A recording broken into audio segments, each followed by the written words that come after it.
ఇంట్లో పూజ ఉండడంతో అందరూ కూడా రెడీ అవుతూ ఉంటారు. ఇక అమూల్య విశ్వక్ తనకి ప్రేమగా ఇచ్చిన పట్టు చీరను కట్టుకుని ముస్తాబవుతూ ఉంటుంది.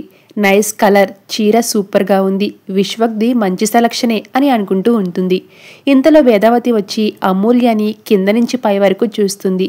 ఈ చీర ఎక్కడిదే నీకు? నేను కొనలేదు కదా, మరి చీర ఎక్కడిది అని అడుగుతుంది వేదవతి. దాంతో కంగారు పడిపోతుంది అమూల్య. అడుగుతుంటే దిక్కులు వెతుకుతున్నావేంటే, నీకు ఈ చీర ఎక్కడిది అని నిలదీస్తుంది వేదవతి. అది వల్లి వదిన ఇచ్చిందమ్మా అని అంటుంది అమూల్య. ఆ మాటని అటుగా వస్తున్న ధీరజ్ వినేస్తాడు. ఇదేంటి వల్లి వదిన అంటుంది?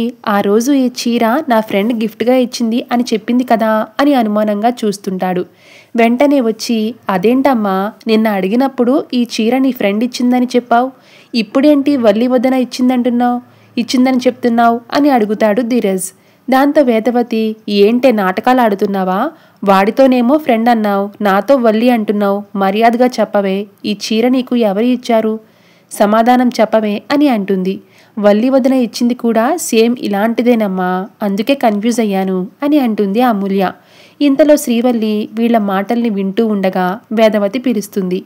ఏంటి అత్తయ్య అనేసరికి, నువ్వు ఇలాంటి చీర ఇచ్చావా, ఇలాంటి కలరేనా అని అడుగుతుంది వేదవతి.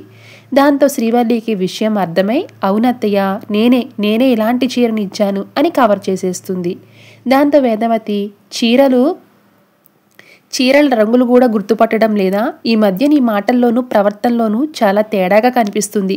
ఆ రోజు నీ డ్రెస్ గురించి, చున్నీ గురించి అడిగినప్పుడు కూడా ఇలాంటి విచిత్రంగానే సమాధానం ఇచ్చావు అని అంటుంది వేదవతి. సర్లేమ్మా, కన్ఫ్యూజ్ అయ్యానని అంటుంది కదా, చిన్న విషయమే కదా, వదిలే. కోతి, అమ్మ గురించి తెలిసిందే కదా, చిన్న డౌట్ వచ్చినా చంపేస్తుంది, ఇంకోసారి కన్ఫ్యూజ్ కాకు, భయంతో వణికింది చాలు కానీ జాగ్రత్తగా ఉండు అని అంటాడు ధీరజ్.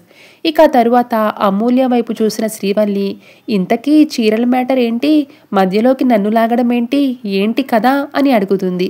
దానికి అమూల్య సిగ్గుపడిపోతూ చీర చెంగును నలిపేస్తూ, ఈ చీరని పూజకి కట్టుకోమని విశ్వక్ బావ ఇచ్చాడు అని చెప్తుంది అమూల్య.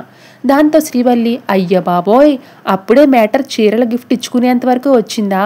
బాగుంది, చాలా బాగుంది, కాకపోతే కాస్త జాగ్రత్తగా ఉండు, ఎవరికి అనుమానం రాకుండా చూసుకో, చెలరేగిపో అని జాగ్రత్తలు చెప్తుంది శ్రీవల్లి. Thanks for watching.